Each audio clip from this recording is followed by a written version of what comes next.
Well, good afternoon, and thank you very much for coming. I think this is ending up being the first nuclear power, more comprehensive discussion in Hong Kong since the government put out its consultation. We didn't know when the government was put out the consultation, but we had planned this because, of course, you will remember a few months ago there was a so-called incident in Hong Kong, whether there was a leakage or not at the plant in Daya Bay. And that was the first time that I could remember for many, many years that Hong Kong people had a discussion about nuclear power. Now, of course, with the government's consultation plan, we've been reminded, of course, that for 23% of the electricity that we get today comes from nuclear power. It comes from the Daya Bay plant across the border. This is a plant that CLP Power has invested in for a very, very long time. So it's not like Hong Kong people have no connection with nuclear power, but we haven't really talked about it very often. The government's proposal, for those of you who may not remember, is that they're proposing that within 10 years, so it's 2020, within 10 years, they're proposing to buy additional nuclear power from Guangdong, raising the nuclear portion from 23% to 50%. So this is quite a major policy shift on the part of Hong Kong. We will have Catherine Choi here to talk to us more about that. So the discussion today is not whether Hong Kong is going to build nuclear power plants in Hong Kong itself. We don't need to do that. That there are nuclear plants, both existing and new reactors being built across the border in Guangdong.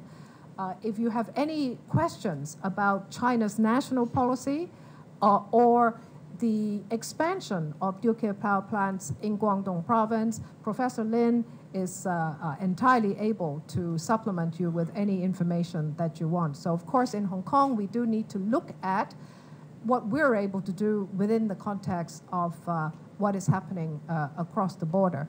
So the question today is government's proposal to go from 20% to 50%. How should we think about this?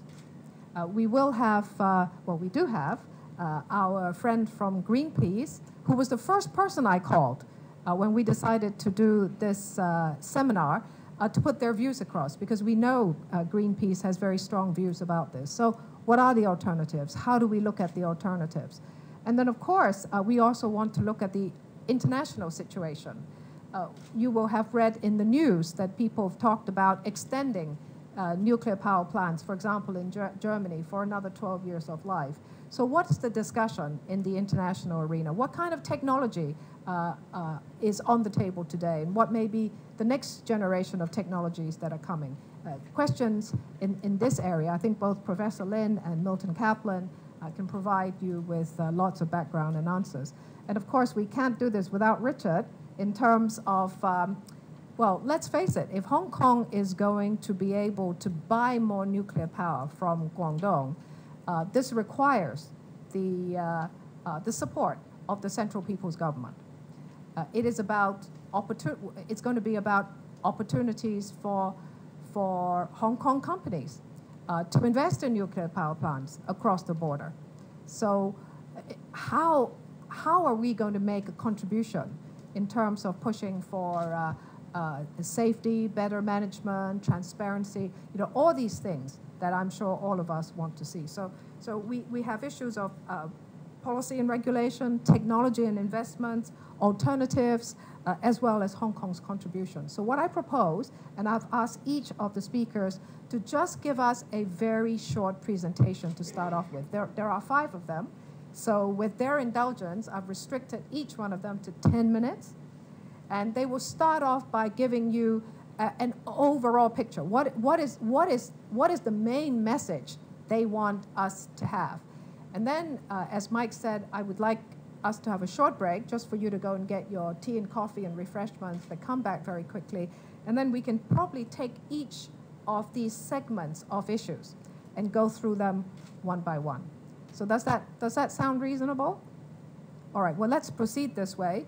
I'm going to start with Catherine, because, of course, she's going to summarize the government's position in case we can't remember what's in there. Catherine.